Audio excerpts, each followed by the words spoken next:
మహానగరం ఎప్పుడూ కూడా రాత్రికి రాత్రే నిర్మించబడదు.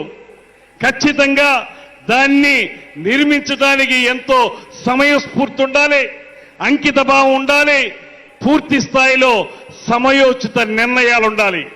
ఇవాళ నేను గమనించినటువంటి, నేను పరిశీలించినటువంటి పవన్ కళ్యాణ్ గారిలో తొలి నుంచి ఉన్నటువంటి ఆలోచనలు, అంకిత భావం, ఎలాంటి పరిస్థితుల్లో కూడా ఎత్తిన జెండాని కిందకి దించకూడదనేటువంటి నిఖార్సైనటువంటి రాజకీయవాదం, సమయోచిత నిర్ణయాలు, దానికి మించి అలుపెరిగిన పోరాటాలు, ఇవే శ్రీ పవన్ కళ్యాణ్ గారిని రాష్ట్ర స్థాయిలో మాత్రమే కాకుండా జాతీయ స్థాయిలోనే ఒక అద్భుతమైనటువంటి నాయకునిగా నిలబెట్టినటువంటి లక్షణాలు అనేటువంటి మాటని ఈ సందర్భంగా నేను మనవి చేస్తున్నాను.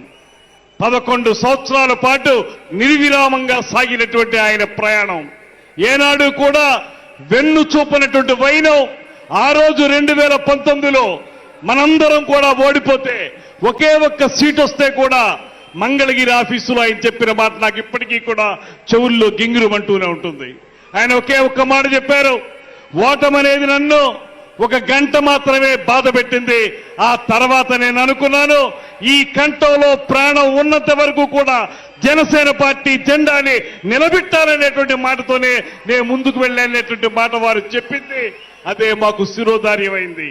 ఇవాళ ఆయన మాట ప్రకారమే ఆయనతో కలిసి ప్రయాణం చేస్తా ఉన్నాం. ఇవాళ ఒక శాసనసభ్యుడిగా, ఈ రాష్ట్ర మంత్రిగా, అత్యంత కీలకమైనటువంటి శాఖలకి మంత్రిగా మీ ముందు నేను నిలబడగలిగానంటే దానికి కేవలం శ్రీ పవన్ కళ్యాణ్ గారు చూపించినటువంటి వాత్సల్యమే కారణం అనేటువంటి మాటని మీ అందరికీ స్పష్టంగా తెలియజేస్తా ఉన్నా.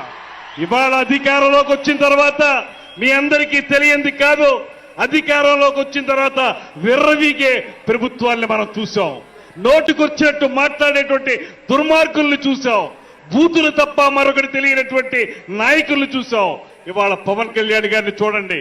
ఆ రోజు ప్రతిపక్షంలో ఉన్నప్పుడు కూడా ఎప్పుడూ కూడా ఆయన మాట మేరలేదు. ఒకే ఒక్క మాట ఆయనకి చెప్పారు, రేపు అధికారం వచ్చిన తర్వాత మీ పరిస్థితి అవుతుందో గమనించుకోండి అనేటువంటి మాట మాత్రమే ఆయన చెప్పారు.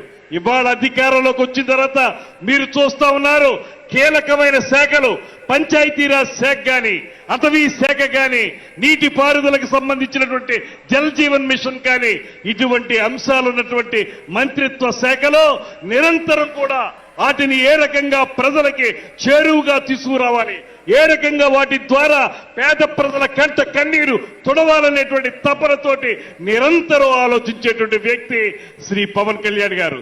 అందుకే వాళ్ళు ఎన్ని మోగినా కుక్కలు అరుస్తాయి, అరిచిన కుక్కల్ని మనం ఏం పట్టించుకోక్కర్లేదనేటువంటి మాటతోటి ఇవాళ ఆయన చేస్తున్నటువంటి కార్యక్రమాలు నేనొక్కటే మనవి చేస్తున్నాను. ఇంకా విర్రవీగుతున్నటువంటి వైసీపీ నాయకులకి ఒకే ఒక్క మాట చెబుతున్నాను, మీరు కార్పొరేటర్కి ఎక్కువ, ఎమ్మెల్యేకి తక్కువ అన్నారు. ఇవాళ నేను చెప్తా ఉన్నాను, మీ తండ్రి రాజశేఖర్ రెడ్డి కాకపోతే నువ్వు కనీసం కౌన్సిలర్ కూడా అయి ఉండేవాడు కాదనేటువంటి మాటని ఈ సందర్భంగా నేను మనవి చేస్తున్నా. ఆయనకున్నది ఏనాడు కూడా తన వెనకున్నటువంటి వ్యక్తుల గురించి ఆయన ఏనాడు రాజకీయాల్లో ముందుకు వెళ్ళలేదు. ఇంకో మాట అన్నాడండి ఎవరు ఒక ఆయన, జగన్మోహన్ రెడ్డి గారంట రాజశేఖర రెడ్డి గారు కొడుకు కాకపోతే ఏమయ్యేవాడు, ముఖ్యమంత్రి అయ్యేవాడు అంటున్నాడు. నాకు తెలియగలుగుతానండి, చిరంజీవి గారు తమ్ముడు కాబట్టి మీరేంటి మీ పరిస్థితి? చిరంజీవి గారు మంచి సూపర్ హీరో అయ్యి, అది కూడా అల్లు రామలింగయ్య గారితో విజయం పొందిన తరువాత మంచి నటుడుగా పేరు ప్రఖ్యాతం చేర్చుకున్నాడు. ఆ తర్వాత మీరిద్దరు కూడా ఆయన పేరు పట్టుకుని ముందుకెళ్లారు. మీరు ఇలాంటివి మాట్లాడతారని నాకు అర్థం కాలేదు. రాజశేఖర రెడ్డి గారు కానీ, జగన్మోహన్ రెడ్డి గారు కానీ అత్యంత ప్రజాదరణ కలిగినటువంటి నాయకులు. అత్యంత ప్రజాదరణ ఎలా వచ్చింది?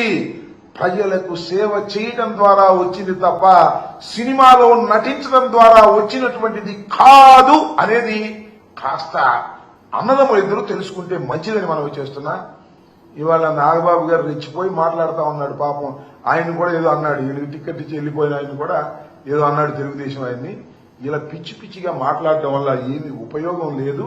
మీరు అడ్డదారిన రాజకీయాల్లోకి వచ్చిన వారు, ఎవరి సంఖ్య ఎక్కి రాజకీయాలు చేస్తున్న వాళ్ళు, మీకంటూ ఒక ప్రత్యేకమైనటువంటి సిద్ధాంతాలు లేనటువంటి వ్యక్తులు మీరు. మీరు ఇవాళ మాట్లాడుతున్నారు. వస్తారు జనం, అధికారం ఉంది, డబ్బు ఖర్చు పెట్టారు, సినిమా గ్లామర్ ఉంది, వస్తారు జనం, అధికారం ఉంది కదని. ఈ వచ్చిన వాళ్ళందరూ గొప్ప వాళ్ళని లేదా మీకే పెద్ద ప్రజాబలం ఉందని పప్పులో కాలేయద్దు. దక్షిణాదికి వెళ్తేనంట, మన ఉత్తరాదికి వెళ్తేనంట అందరూ ఫోటోలు దిగుతున్నారంట పవన్ కళ్యాణ్ గారి గురించి. అందువల్ల అక్కడ కూడా నాకు బ్రహ్మాండంగా ఉంది. ఈ షణ్ముఖ వ్యూహంలో నేను ముందుకెళ్ళిపోతాను, దక్షిణాది మొత్తం నాదే అనుకుంటాడు. ఎక్కడికి వెళ్ళిన ఫోటోలు దిగుతారు. సినిమా ఎక్కడ తర్వాత ఎక్కడికి వెళ్తే ఏమంటే ఫోటో అంటే అంటారు. ఇక నీ అభిమానులు అయిపోతారా? నీ రాజకీయాలు ఫాలో అయిపోతారా? గుర్తుపెట్టుకోమని మనం చేస్తున్నా. ఈ విధంగా పవన్ కళ్యాణ్ గారు జనసేన పార్టీ దిశ లేకోకుండా నిన్న నిర్వహించినటువంటి ఈ జయకేతనం జనం బాగా వచ్చారని అంటున్నారు. చివరిలో పవన్ కళ్యాణ్ గారు మాట్లాడేటప్పుడు వెళ్ళిపోయారని కూడా అంటారు. ఇసుగు పుట్టేది ఏమీ లేదు, ఇసుగు పుట్టి వెళ్ళిపోయారు. కాబట్టి మీరు ఏదైతే చెప్పాలని ప్రజలకు అనుకున్నారో అది చెప్పలేకపోయారు. కారణం ఏంటంటే మీ దగ్గర సరుకు లేదు.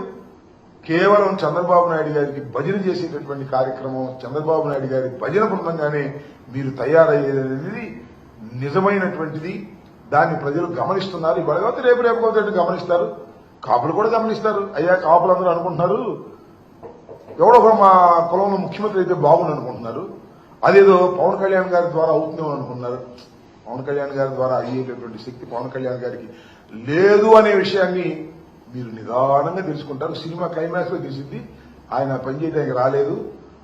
కేవలం చంద్రబాబు నాయుడు గారికి ఊడిగం చేయడానికి కాపులందరినీ కట్టగట్టుకుని తీసుకువెళ్లి చంద్రబాబు నాయుడు గారికి అప్పజెప్పడానికి మాత్రమే ఆయన రాజకీయ పార్టీ పెట్టి నడుపుతున్నారనే విషయాన్ని ముఖ్యంగా పిఠాపురం తాలూకా ప్రజలు నేర్చుకోవాలి, తెలుసుకోవాలని ఈ సందర్భంగా నేను చెప్పదలుచుకున్నాను.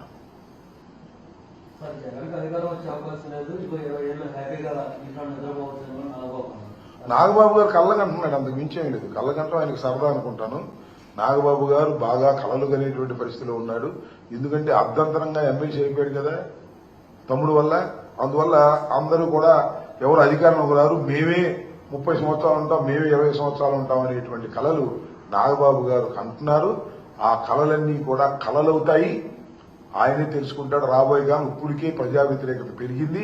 అసలు పవన్ కళ్యాణ్ గారు అనే వ్యక్తి చాలా నిస్వార్థ జీవి, ప్రజల కోసం పోరాడతాడు అని బిల్డప్ ఇచ్చారు. నీకు ఎమ్మెల్సీ గానే అర్థమైపోయింది ఆయన ప్రజల కోసం పోరాడే మనిషి కాదని, కుటుంబం కోసం పోరాడే మనిషి అని. కాబట్టి బంగారం బయటపడిపోతుంది, ప్రజలు గమనిస్తారు.